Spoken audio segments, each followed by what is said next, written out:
التوجيهية، ونوعده ان احنا سنظل الرجال الاوفياء مع اليمن ارضا وانسانا،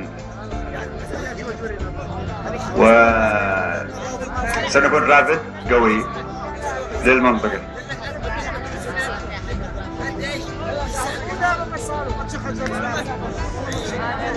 ونتعاون مع اخواننا وزملائنا في الكفاح في النضال من اجل الامن والاستقرار، استقرار الناس المواطن المسكين زي ما قلنا ما له دم وهو بيعاني من هذا المشاكل كلها هو.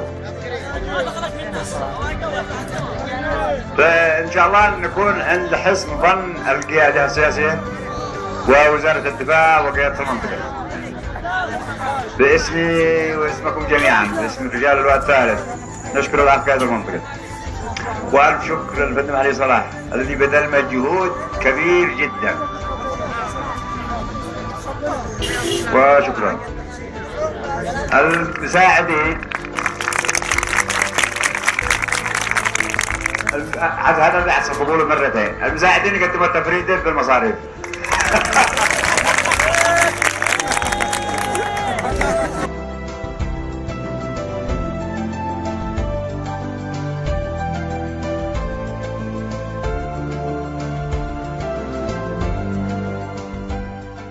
خلينا نركز مع الوضع عندك بيجي مثلا الشاشة بيجي 19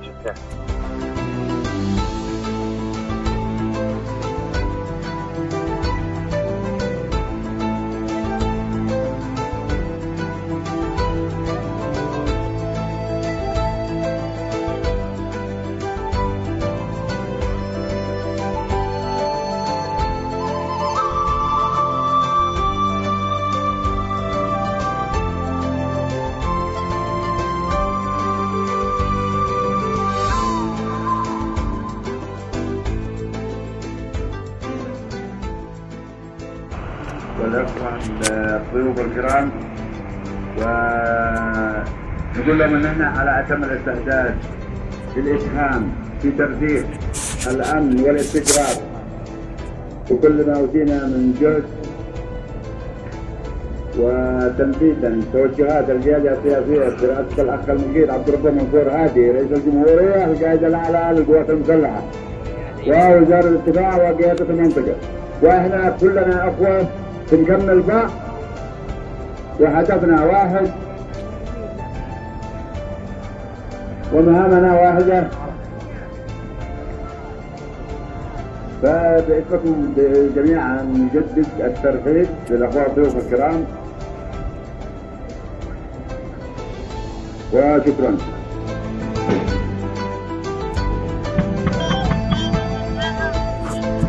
يا ثمانية شهدوا على أفرادك يا ثمانية.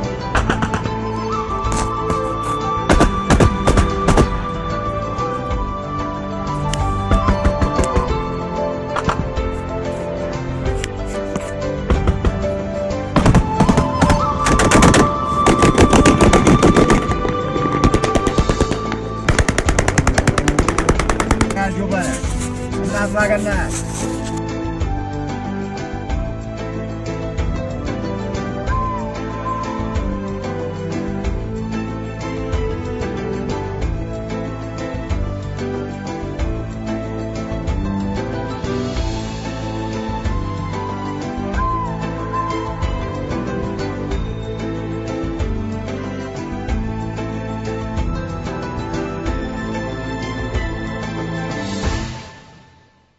وشكرا.